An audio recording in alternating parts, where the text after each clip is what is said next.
Oh, hey, Jake. Wanted to show you something. 893, 894, 895. Oh, hey, Knowles. What's up? I got that rifle I was telling you about. Tight, dude. So when are you gonna get a battle belt? Plate carrier, new BCG. What's your zero? What MOA does it shoot? Gonna get an LPVO, IFAK, foresight, the windage and elevation. How many mags you got? Swing, PD. Nolan, What's up? you tracking? Yeah. Got you. I just gotta go do something real quick. Be right back.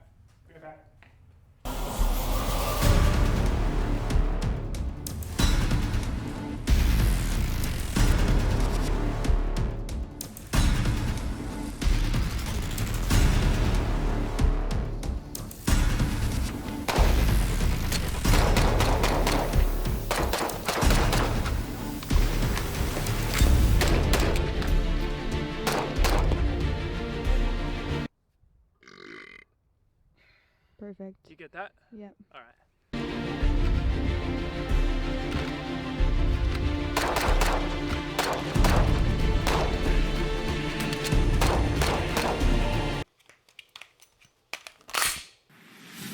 Let's party.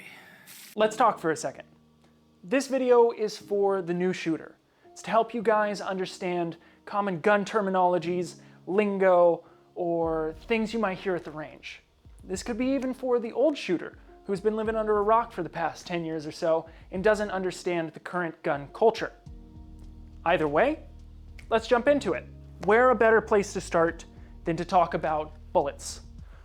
Bullets are the fundamentals for shooting. You need bullets to shoot. Can't shoot without bullets.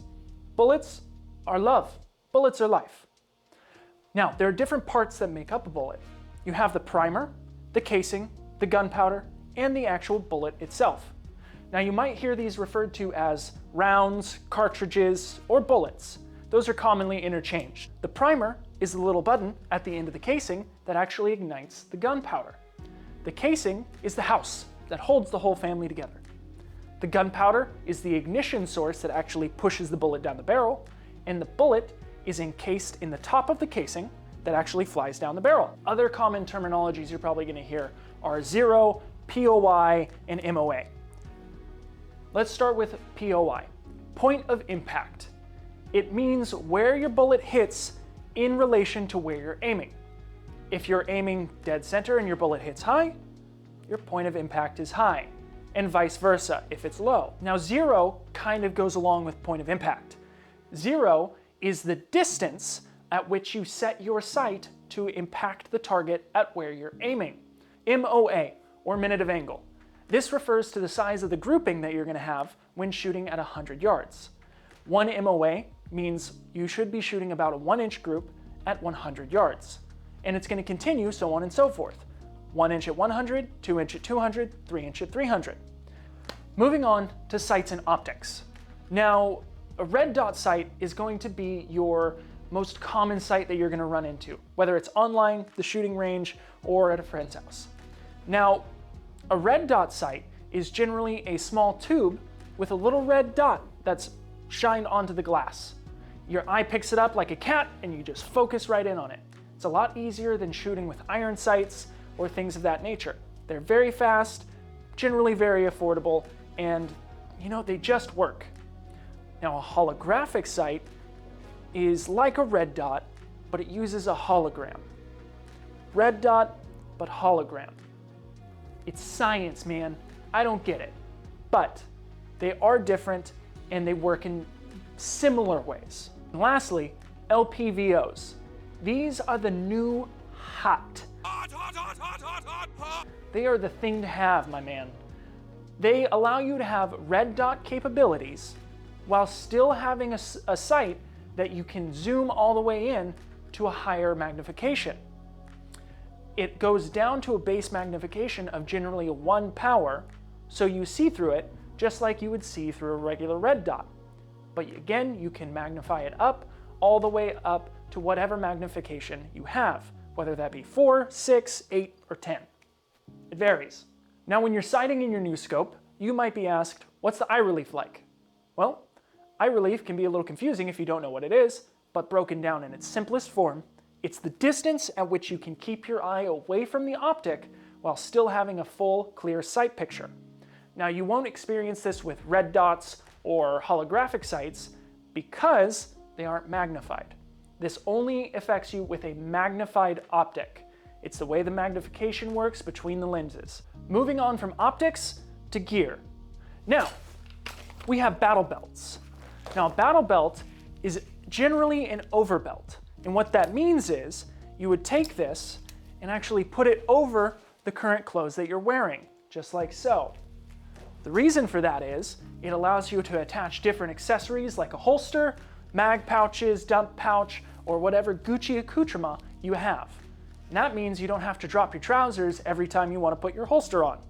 It's very convenient, especially when you just want to go out to the range, clip this bad boy on, and get to blinking. Now, from battle belts to plate carriers.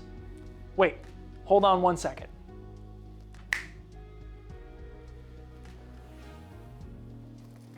And there we go.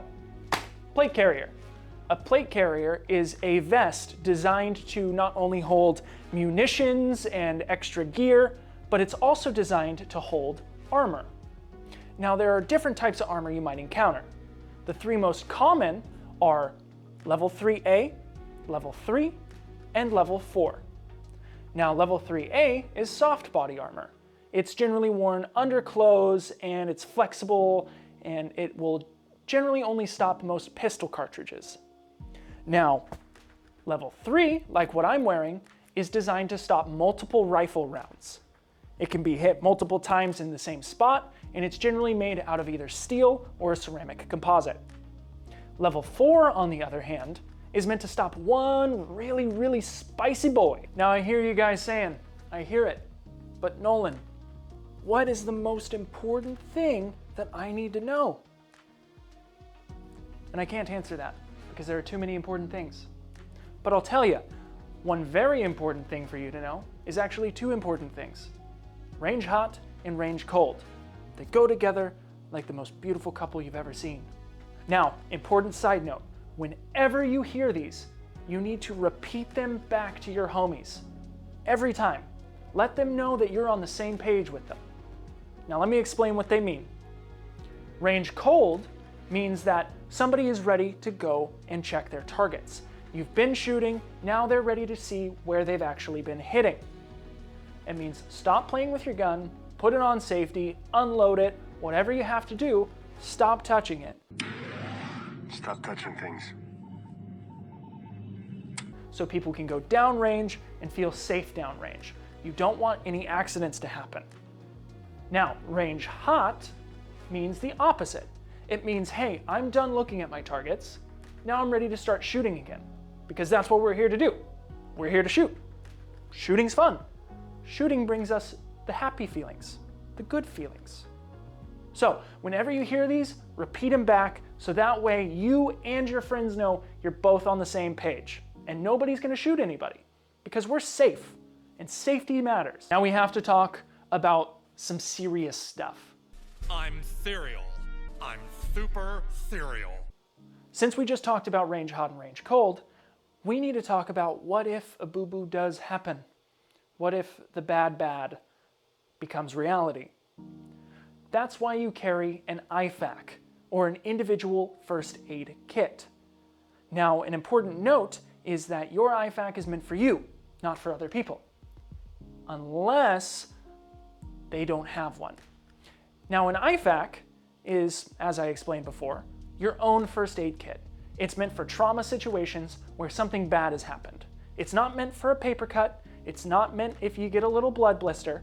It's meant for if you have a shot, gun wound, or a bad laceration. Now, in an IFAK, you might find a cat tee, a rat tee, or a SWAT tee. Now, what are those, you may ask? Let me tell you. A cat tee is a combat application tourniquet. A rat tee is a rapid application tourniquet. And a SWAT tee is a stretch, wrap, and tuck tourniquet.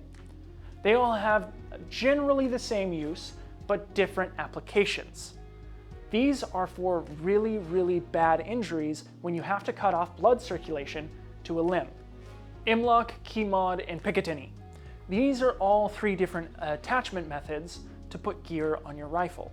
These are generally on the front end of your rifle, so you can attach hand guards, lights, lasers, foregrips, things of that nature. They all work really, really well, so stop arguing about it, please. Nobody cares that Lok is better than Key Mod. Nobody cares. Just use what you like. Nods or NVGs. These are night vision goggles. Once you get these, you unlock a superpower. You can see at night. It's so wicked cool, man. Once you get these, you have ascended to a new level of being and gear addiction, and I salute you for one. Way to go. Flash suppressor and compensator. Now, a flash suppressor does basically what you might think it will do. So every time you fire your gun, there is an explosion that happens. Explosions create a flash. Now that flash has to go somewhere, and generally it's out the end of your barrel. So a flash suppressor is going to suppress or mitigate the actual fireball that you're shooting out of your gun. Now a compensator, on the other hand, helps reduce the recoil. It blows the gases in such a way that it helps eliminate some of the backward pressure that you receive from firing your gun. Clips and magazines. Now, there are some people that are still confused about it out there, and let me break this down as simple as I can.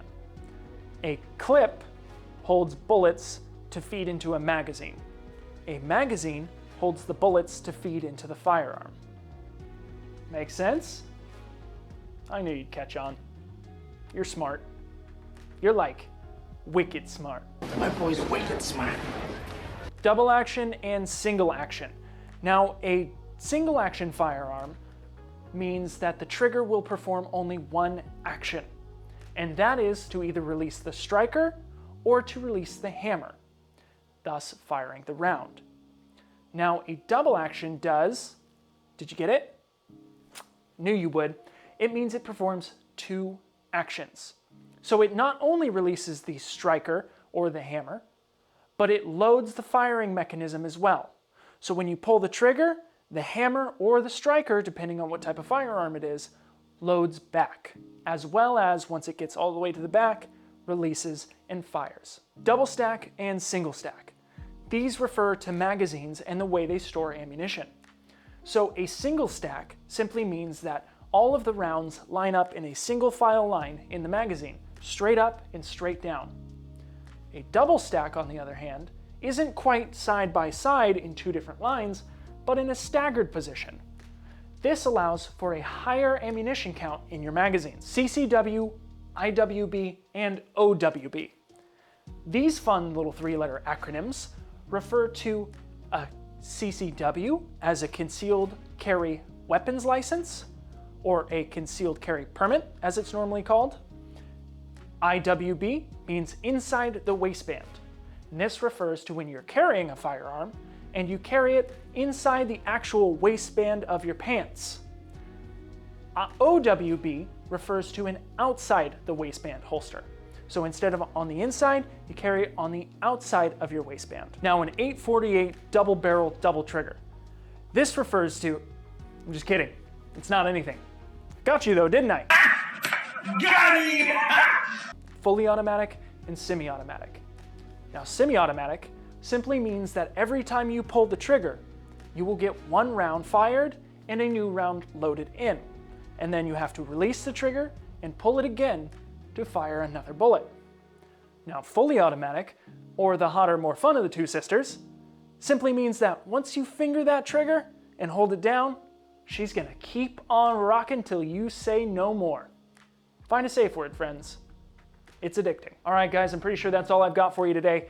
This was a short, fast video to help you get information quick and concise without spending 30 minutes on a video on one topic and still quite not understanding what it means.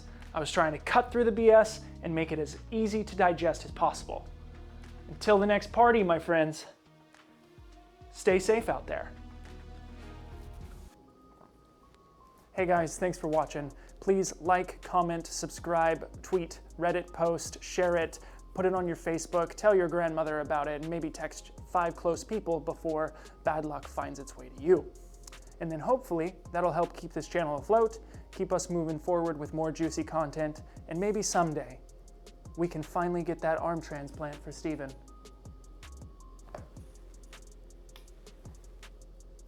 It's in your hands, not his. He doesn't have any.